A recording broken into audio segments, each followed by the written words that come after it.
مسئلہ جب میں نے کہا حضرت اب آپ بند کر دیں، پھر مترجم کو کہا کہ اس کا نہیں کرنا، میں نے آج اس کو ہلاکت سے بچایا ہے، پھر اس نے کہا نہیں حضرت جو آپ فرماتے ہیں میں اس کے علاوہ ادھر ادھر نہیں ہوں گا۔ جی بسم اللہ الرحمن الرحیم۔ آج ہم آئے مکہ میں حضرت مولانا سعید احمد عنایت اللہ تعالیٰ برکاتہ یہ ختم نبوت انٹرنیشنل کے صدر بھی ہیں، اور اسی طرح مدرسہ سعودیہ یہاں اس کے شیخ الحدیث ہیں، اور عالم عرب میں ذوق شوق سے ان کو سنا جاتا ہے، اور اسی طرح جتنے بھی معروف ترین مسئلے ہیں، بڑے مسئلے ہیں، ان پر ان کی رائے کو معتبر مانا جاتا ہے۔ اور آج ہم ان کے پاس آئے، ان کے خانقاہ میں آئے، ان کے ادارے میں آئے، ان کے گھر میں آئے۔ یہ تصنیف و تعلیم کا ایک چھوٹا سا سلسلہ ہوتا ہے، یہ دیکھیں کمپیوٹر رکھا ہوا ہے یہاں پر تحقیقی کام کر رہے تھے۔ ابھی ہم آئے، حضرت بیماری کے باوجود 2 گھنٹے سے مسلسل بولتے جا رہے تھے اور حوالوں پر حوالے نکالتے جا رہے تھے۔ تو ہمیں چھوٹوں کو چاہیے کہ اپنے اکابر سے سیکھیں کہ وہ کس طرح انہوں نے کام کیا ہے۔ یہ دیکھیں ابھی نماز پڑھی ہے، اور حضرت ابھی خصوصی یہاں پر گفتگو کرتے ہوتے ہیں ہر ہفتے کے دن 7 بجے سے لے کر 8 بجے تک۔ تو آج خصوصی گفتگو کریں گے 15-20 منٹ، اور یہاں پر بھی آئے ہوئے ہیں، اور یہی بیان جو حضرت کے یوٹیوب چینل پر بھی جائے گا، یہ ریکارڈنگ ہوتی ہے یہاں سے۔ یہ دیکھیں یہ حضرت کے بیٹے ہیں، یہ ریکارڈ کرتے ہیں، حضرت کی معلوم خصوصی ہے، حضرت کے شاگرد ہیں، اور یہ حضرت کے ملنے کے لیے تشریف لائے ہیں۔ تو حضرت کے ہم گفتگو کرتے ہیں، غیر رسمی گفتگو ہوگی تو بیان نہیں ہوگا۔ حضرت پہلے خود اپنی گفتگو کریں گے، اس کے بعد ہم چند سوالات حضرت سے کریں گے۔ السلام علیکم ورحمۃ اللہ۔ حضرت گفتگو فرمائیے۔ الحمد للہ رب العالمین والصلاة والسلام علی سید الرسل وخاتم النبیین وعلی آلہ وصحبہ اجمعین ومن تبعهم بإحسان إلى يوم الدین وبعد۔ اعوذ باللہ من الشیطان الرجیم، بسم اللہ الرحمن الرحیم۔ ما كان محمد أبا أحد من رجالكم ولكن رسول الله وخاتم النبيين وقال النبي صلى الله عليه وسلم أنا خاتم النبيين لا نبي بعدي وقال الدين النصيحة صدق الله العظيم وصدق رسوله النبي الكريم۔ دین بھلائی ہے۔ ہمارے اس سلسلے میں ایک شعبہ ہے مغالطات، جس میں ہم قادیانی مغالطات کو بیان کرتے ہیں۔ تو اس کا یہ ہمارا 8واں مغالطہ ہے، جس کا عنوان ہے خاتم النبیین۔ اس کی تشریح میں جو حدیث ہے لا نبی انا خاتم النبیین لا نبی بعدی، تو اس حدیث میں قادیانی کس طرح مغالطے میں لوگوں کو ڈالتے ہیں۔ سب سے پہلے تمہید کے طور پہ یہ بات یاد رکھیں کہ یہ حدیث نبوی حضور اکرم صلی اللہ علیہ وسلم کی ختم نبوت کو انتہائی سادگی اور عام فہم اور بالکل جیسے کہتے ہیں صریح اللفظ میں بیان کر رہی ہے۔ اس کا مطلب یہ ہے کہ حضور اکرم صلی اللہ علیہ وسلم کے بعد کوئی نبی نہیں۔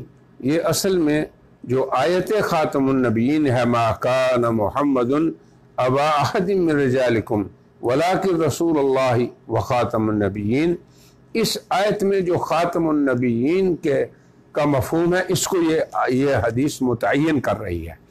اس لیے یہ آیت خاتم النبیین قطعی ثبوت بھی ہے اور قطعی دلالت بھی ہے کہ ایسے اس معنی میں آپ خاتم النبیین ہیں کہ ان کے بعد کوئی نبی نہیں۔ تو یہ تعین ہو گیا کہ آپ آخری نبی ہیں۔ اور ایسے ہی یہ لفظ خاتم بھی پڑھا جاتا ہے، تو اس کا معنی ہے سلسلہ نبوت کے ختم کرنے والے۔ تو ہر دونوں الفاظ سے ایک ہی مفہوم نکلتا ہے کہ آپ کے بعد کوئی نبی نہیں۔ تو اس کی یہ تفسیر اور بیان جو ہے یہ آن حضرت صلی اللہ علیہ وسلم کی اپنی زبانی ہے۔ اسی لیے ہم مسلمان یہ کہتے ہیں کہ یہ آیت حتمی طور پہ حضور اکرم صلی اللہ علیہ وسلم کے آخری نبی ہونے کی دلیل ہے۔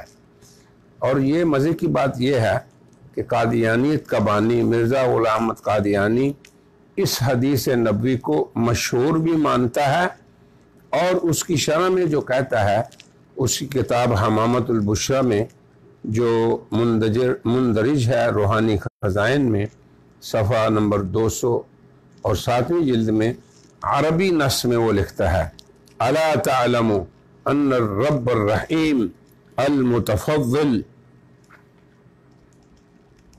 سمى نبینا صلی اللہ علیہ وسلم خاتم الانبیاء بغیر استثناء وفسره نبینا صلی اللہ علیہ وسلم فی قوله لا نبی بعدی ببیان واضح للطالبین ولو جوزنا ظہور نبی بعد نبینا صلی اللہ علیہ وسلم لجوزنا انفتاح باب النبوة وكيف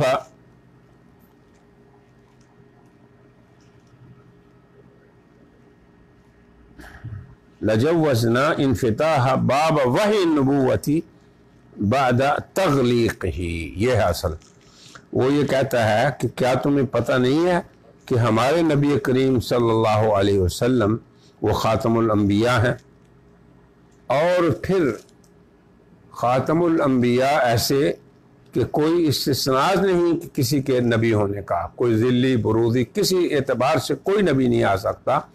اور خود آپ نے حضرت صلی اللہ علیہ وسلم نے اس کی تفسیر بھی بیان کی جس میں فرمایا لا نبی بعدی. تو یہ ایک واضح اور صریح بیان ہے. اگر کوئی شخص یہ کہتا ہے یا ہم یہ کہیں کہ آپ کے بعد کوئی نبی، وحی کا جو دروازہ بند تھا اس کو ہم نے کھول دیا، وَهَذَا خُلْفٌ، یہ بات خلف ہے. كَمَا لَا يَخْفَى عَلَى الْمُسْلِمِينَ وَكَيْفَ يَكُونُ نَبِيٌّ بَعْدَ رَسُولِنَا صلی اللہ علیہ وسلم وَقَدْ انْقَطَعَ الْوَحْيُ بَعْدَ وَفَاتِهِ، کہ حضور صلی اللہ علیہ وسلم کے بعد جب وحی منقطع ہو گئی تو کیسے آپ کے بعد کوئی نبی آ سکتا ہے. یہ دیکھیں، یہ مرزا غلام احمد قادیانی کا اپنا قول ہے. ایک اور جگہ وہ اسی طرح کی بات کہتا ہے، آئینہ کمالات میں کہتا ہے اے عرب تمہیں یہی فخر کافی ہے کہ اللہ تعالیٰ نے اپنی وحی حضرت آدم سے شروع